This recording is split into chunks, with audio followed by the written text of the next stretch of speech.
आज Doubtnut app download करें। Doubtnut पर अपने सभी गणित, रसायन विज्ञान, भौतिक विज्ञान और जीव विज्ञान के डाउट्स का करो सफाया। बस प्रश्न की फोटो खींचो, एक ही प्रश्न को क्रॉप करो और तुरंत वीडियो सोल्यूशन पाओ। अभी डाउनलोड करें। नमस्कार दोस्तों, दिया गया है चित्र में 6 इकाई भुजा वाला एक वर्ग जे के एल एम है।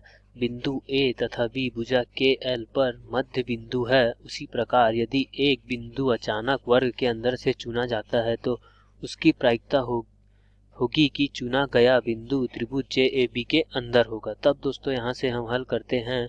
हल जो कि दिया गया है कि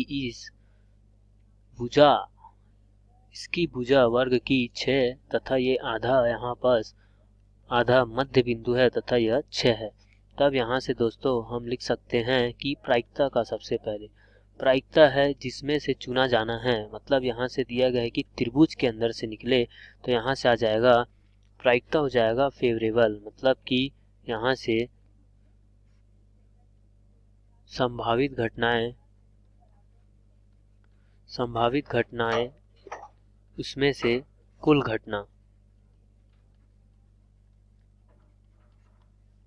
तब यहाँ से हम देखते हैं दोस्तों संभावित घटना में त्रिभुज जिसमें से एक निकालना है तो यहाँ आ जाएगा त्रिभुज जे ए बी का क्षेत्रफल, क्योंकि उस क्षेत्रफल से निकलेगा। उसी प्रकार कुल क्षेत्रफल है, यहाँ से वर्ग आ जाएगा, वर्ग जे के एल एम का क्षेत्रफल। तब दोस्तों हम यहाँ से निकालते हैं त्रिभुज की भुजाएं तथा ये दिया गया है 90, ये भी 90 है, ये भी 90 तथा ये भी 90 है।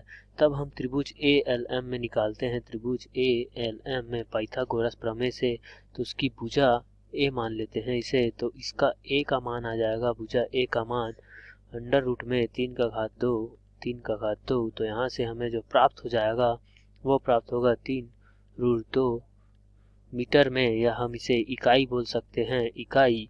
तथा उसी प्रकार दोस्तों दूसरी भुजा वहां से निकालते हैं हम त्रिभुज इस वाले से, तो इसका निकल जाएगा, इसे हम बी लेते हैं तथा इसे हम सी। तब यहाँ से हम बी और सी का मान बराबर होगा तो हम इसे निकाल सकते हैं यहाँ से 3 का वर्ग धन 6 का वर्ग। तो इसे हम लिख सकते हैं यहाँ से 3 रूट 5।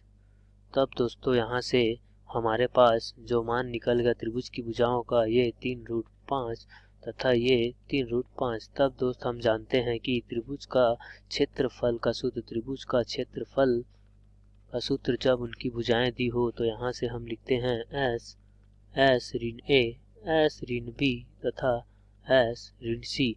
और दोस्तों जानते हैं हम एस ए धन बी धन सी बटे 2 होता है, तो यहाँ से 3 रूट 5 धन 3 रूट 5 धन 3 रूट 2 बटे में 2। तो यहाँ से जो हमें s का मान प्राप्त होगा वो 3 रूट 5 धन 3 रूट 2 बटे 2 यह प्राप्त होगा। तब हम यहाँ से इस सूत्र में रखते हैं तो हमें जो क्षेत्रफल प्राप्त होता है त्रिभुज का वो देखते हैं दोस्तों यहाँ से। तो ये हो जाएगा, रूट को मान रखते हैं तो 3 रूट 5 धन 3 बटे रूट 2, 3 गुना रूट 2 बटे में 2।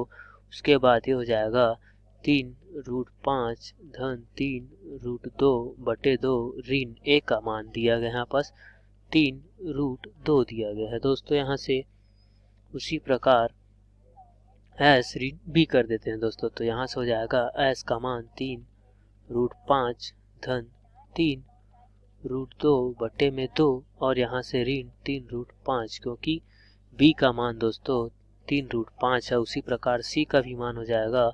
तब यहाँ से हम लिख सकते हैं 3 रूट 5 धन 3 रूट 2 बटे 2 रूट 3 रूट 5, क्योंकि ये c का मान भी है दोस्तों। और यहाँ से हम लिख सकते हैं इसको कि ये से ये ऋण और धन कट जाएगा, ये ऋण धन कट जाएगा, इसमें फिर यहाँ से ऋण है तो यहाँ से हमें जो प्राप्त होगा वो हो जाएगा दोस्तों कि हम इसको यहाँ से लिख सकते हैं,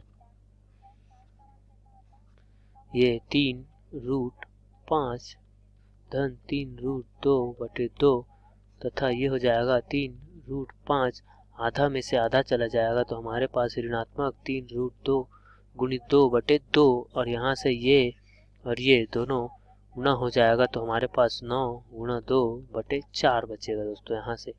अब हम इसे हल करते हैं तो ये हमें a धन b a ऋण b, मतलब ये हमें दिख रहा है a ऋण b a धन b बराबर a का वर्ग धन ऋण b का वर्ग। तब हम इसे लिख सकते हैं दोस्तों यहाँ से कि 3√5 का वर्ग ऋण 3√2 का वर्ग तथा यहाँ पास 9 गुणा 2/4। तब दोस्तों यहाँ से हमें प्राप्त होता है, ये हो जाएगा 9 45 ऋण ये हो जाएगा 18/4 और ये हो जाएगा 18/4 दोस्तों, और ये पूरा रूट के अंदर रहेगा। तो यहाँ से हम हल करके इसका जो मान निकालते हैं वो हो जाएगा दोस्तों 180 ऋण 18/4 गुना 18/4। तब इसे हम यही लिखते हैं दोस्तों। उसके बाद यहाँ से जो हमें क्षेत्रफल प्राप्त होगा वो यह होगा कि यहाँ से 27/2 वर्ग इकाई प्राप्त होता है दोस्तों। हम इसे समीकरण नंबर 1 नाम दे देते हैं।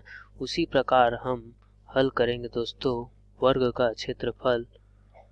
का क्षेत्रफल जिसका भुजा दिया है a बराबर 6 इकाई। तब यहाँ से दोस्तों हम वर्ग का क्षेत्रफल निकालेंगे, वह यह हो जाएगा कि भुजा गुणित भुजा 6 गुणा 6 बराबर 36 इकाई। तब यहाँ से हम इसे समीकरण नंबर 2 नाम देते हैं तथा समीकरण 1 और 2 से प्रायिकता निकालते हैं। प्रायिकता P बराबर कुल एरिया हो जाएगा 36 वर्ग इकाई और तथा कुल क्षेत्रफल 36, और जिसमें निकालना है वो त्रिभुज का क्षेत्रफल हो जाएगा 27/2। तो यहाँ से हम इसे हल करते हैं। 27/2 गुणा 36 हम जानते हैं 9 या 27 9 चौक 36, तो यहाँ से उत्तर आ जाएगा 3/8। तो अभिष्ट प्रायिकता होगी उस एक बिंदु को चुने जाने की कि वह वर्ग में त्रिभुज के अंदर आए, वह प्रायिकता 3/8 होगी। आशा करता हूँ कि दोस्तों आपको यह प्रश्न का हल समझ आया होगा, जो कि यह सही उत्तर है 3/8। धन्यवाद दोस्तों। कक्षा 6ठी से 12वीं से लेकर नीट IIT JEE वो एडवांस के लेवल तक 1 करोड़ से ज्यादा छात्रों का भरोसा। आज ही डाउनलोड करें डाउटनेट ऐप या व्हाट्सएप करें अपने सारे डाउट्स 8400 400 400 पर।